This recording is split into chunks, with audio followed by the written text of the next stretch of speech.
What's up, everybody? It's Alex from Heavy New York, invading California for Namm 2020. We are here with Kris of Vulvodynia. Thank you so much for your time, man. No problem. What's up? It's so awesome to have you here. You're well into the record cycle for Mob Justice. You just want to talk about how the recording and making of this record was and everything been so far with it? Sure. So basically, we recorded everything ourselves. Our bassist, Kris, who's actually at the Dingwall booth, he's doing a whole lot of shit with them right now.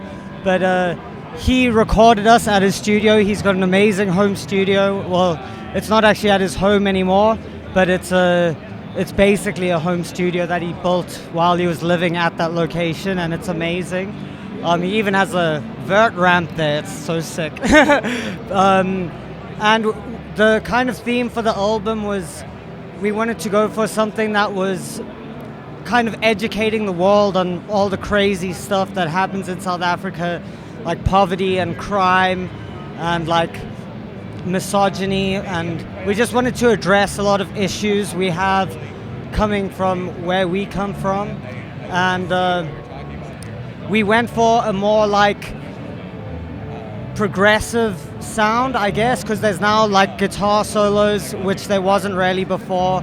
There's it's just, we weren't trying to just be a slam band anymore. We took influence from pretty much everywhere. So it's hard to pin down the exact genre of the album, but I would say it's a mixture of like tech death, slam, progressive music even at times. There's a huge Gojira influence. There's like I was influenced by the Zenith Passage even.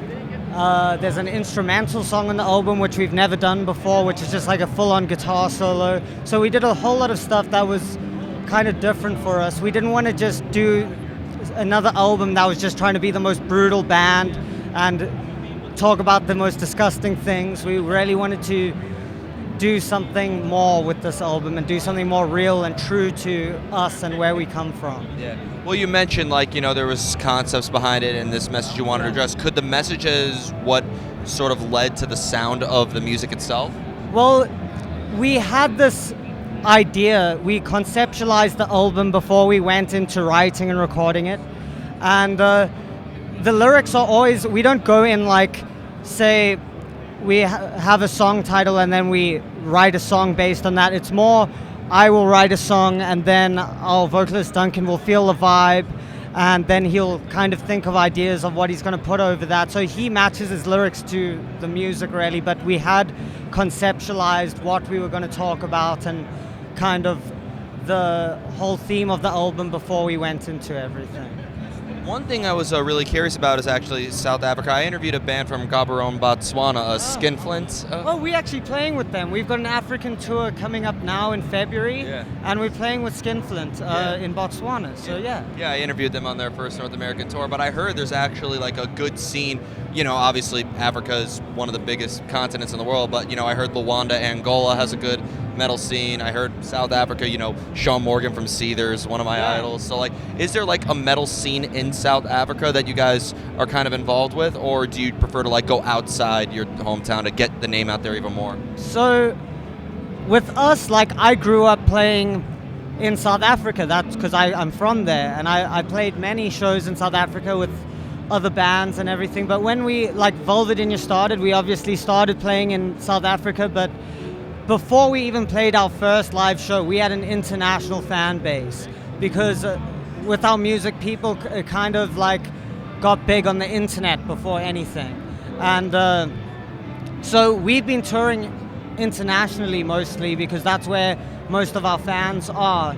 And I feel like South Africa kind of was reluctant to really get with what we were doing because it was weird. We're the only death metal band, only metal band from South Africa doing this full time. So people couldn't understand how we were doing what we were doing and how we were getting the fans. And but after we kind of toured Europe a couple times and we came back home, people were like, wow, you guys are really representing our country and doing great things for us. And now there's a lot of people are very proud of us when coming from South Africa. They really congratulate us all the time because it's a big thing when you come from a country like that, and there's Thanks, no, Dino. yeah, that's Dino. There's no metal bands really doing this, so we do play shows in South Africa, but this tour we're doing now, this African tour, is going to be literally our first South African tour since our first tour ever. Wow. So we've only been touring internationally, really, and been playing like bigger festivals when we are back home, and that's it. Very, very impressive. And when you see on how your music is reaching people from all over the world and really grasping onto your message and everything, does that change on how you look at yourself as an artist? Well, yes, because I guess you are very self-conscious as an artist naturally. Most people are. And when you get kind of that, when people tell you that they really enjoy your music and they listen to it all the time and it's like really cool what you're doing, it makes you feel like what you're doing is actually worth something. And like it's hard to know what you're writing will actually be liked by people before you put it out. So like once you put an album out and you hear that feedback, it's kind of like really cool to like kind of just go, oh, okay, people actually like the music I made. That's cool. I love that. But yeah. And last but not least, we're here at the Ormsby booth. You're an Ormsby artist, and just want to talk about, I interviewed Dino earlier. I also interviewed Brian from the Browning. So, like, is there a specific reason why you choose Ormsby? Does it just best suit the style of music that you play, or is it just what you're most comfortable using? So, like, I bought my first Ormsby guitar before I was involved with the company. It's exactly the guitar I wanted to play. It was like, I didn't want to play anything else. I literally bought that guitar. I was like, okay, that's exactly what I want to be doing. And then I started touring with that guitar and making a lot of like content on the internet. And I was just like, I got in touch with Ormsby and I was like, look guys, I really want to be playing your guitars forever and I would love to work with the company. And they've been so good to me, and they just gave me a custom shop guitar. I can show you it quickly. Let me get it. Get up and get it. I'll be here.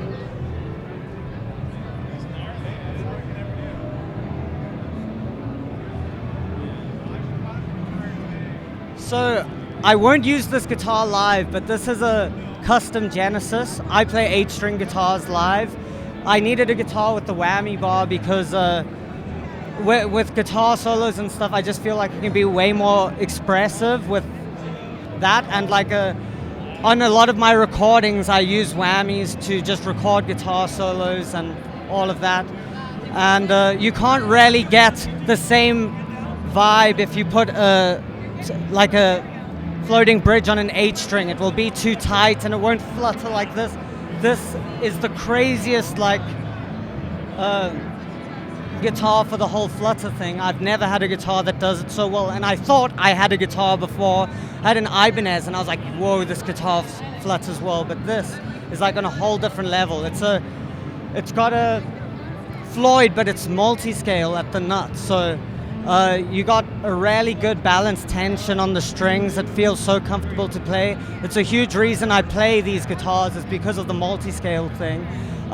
Because if you play extended range guitars especially, you don't want that top string to be flopping around, and you don't want your highest strings to be super tight, because then you can do the whole guitar solo thing and the rhythm thing and it will sound so good, because it actually makes a world of a difference. You could have like a standard scale guitar with the same pickup, same wood, but it won't sound as resonant and amazing because the string tension isn't right.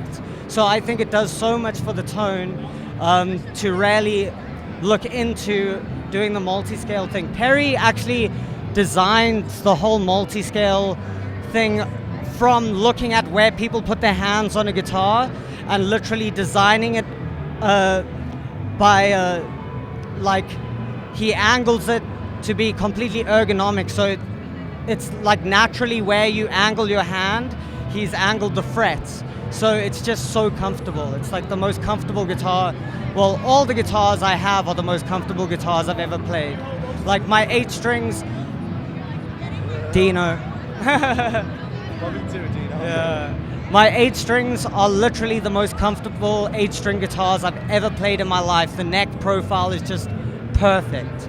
I couldn't ask for anything better. And this is such a fucking dream come true, getting a guitar of this caliber.